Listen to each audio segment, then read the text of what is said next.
Hi friends, நம்ம இன்றைக்கி என்ன பார்க்க போகிறோம்னு பார்த்தீங்கன்னா, ஒரு சூப்பரான மட்டன் பிரியாணி தாங்க பார்க்க போகிறோம். ஸோ இதில் வந்து இந்த மட்டன் பிரியாணியில் இவ்வளோ சீக்ரெட்ஸ் இருக்குது அப்படிங்கிறது எனக்கு தெரியாது. ஸோ கண்டிப்பாக நான் உங்களுக்கும் ஷேர் பண்ணுறேன். வீடியோவை கடைசி வரை ஸ்கிப் பண்ணாமல் பாருங்கள். ஸோ பார்க்கும்போது உங்களுக்கு வந்து நான் என்னென்ன டிப்ஸு சொல்கிறேங்கிறது தெரியும். ஸோ ஒரு டபராவில் வந்து 2 லிட்டர் எண்ணெய் வந்து சன்ஃப்ளவர் எடுத்திருக்காங்க. வெங்காயம் வந்து பெரிய வெங்காயம் ஆட் பண்ணியிருக்காங்க. எண்ணெய் ஊற்றினதுக்கப்புறம் பெரிய வெங்காயம் தான் ஆட் பண்ணுறாங்க. பச்சை மிளகாய் ஆட் பண்ணுறாங்க. கொத்தமல்லி ஆட் பண்ணுறாங்க. ஸோ தனியாக வந்து வேக வச்ச மட்டனில் வந்து உப்பு, மஞ்சள்தூள், இஞ்சி பூண்டு பேஸ்ட் ஆட் பண்ணி வேக வச்சு எடுத்துருக்காங்க. தக்காளி 2 கிலோ, பெரிய வெங்காயம் 2 கிலோ, இஞ்சி பூண்டு பேஸ்ட் ஆட் பண்ணியிருக்காங்க. கொத்தமல்லி ஆட் பண்ணி நல்லா வதக்கி விட்டுக்கிறாங்க. நல்லா பேஸ்ட் ஆகிற வரை வதக்கி விட்டதுக்கப்புறமா தயிர் வந்து 1.5 லிட்டர் தயிர் வந்து ஆட் பண்ணுறாங்க. 1 லிட்டர் தயிர் ஆட் பண்ணுறாங்க.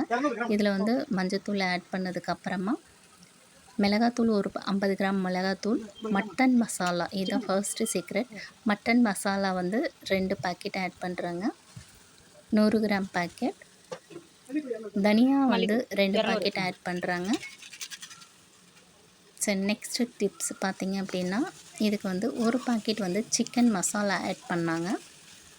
ஸோ இதுக்கு தேவையான சால்ட்டு ஆட் பண்ணி நல்லா இந்த மாதிரி பேஸ்ட்டு மாதிரி நல்லா நம்மளுக்கே வரும் நாக்கு ஊறுது பார்த்திங்களா.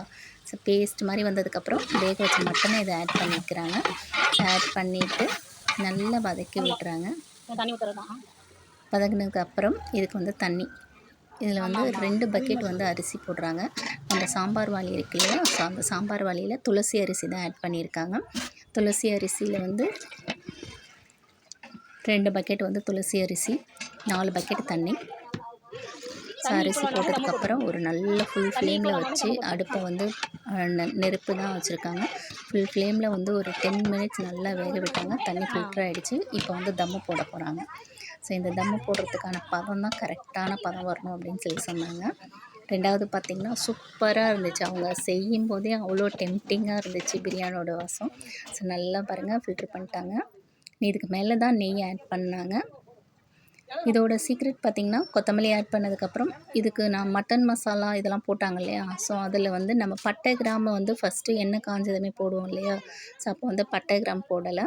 மசாலா ஐட்டம் சேர்க்கும்போது பட்டை கிராம்பு வாசனை ஐட்டம் இது எல்லாமே அரைச்சி பவுடராக வச்சுக்கிட்டாங்க. ஸோ அதை வந்து ஆட் பண்ணாங்க. ஸோ ஃபைனலாக வந்து இலை, தம்மு போடும்போது இலையை வந்து ஒரு 2-3 இலை வந்து மேலே போட்டு அதுக்கப்புறம் இந்த மாதிரி தான் தம்மு போட்டு ஒரு 20 மினிட்ஸ் கழித்து தம்மு எடுத்ததுக்கப்புறமா 20 மினிட்ஸ் கழித்து எடுத்தப்போ சூப்பராக இருந்துச்சுங்க மட்டன் பிரியாணி. ஸோ இதை வந்து ப்ராப்பராக வந்து ஆக்சுவலி இதில் புகை இதெல்லாம் வந்ததுனால என்னால் சரியாக வீடியோ எடுக்க முடியல. ரொம்ப சூப்பராக இருந்துச்சு. ஸோ இதுக்கான ஒரு செம்ம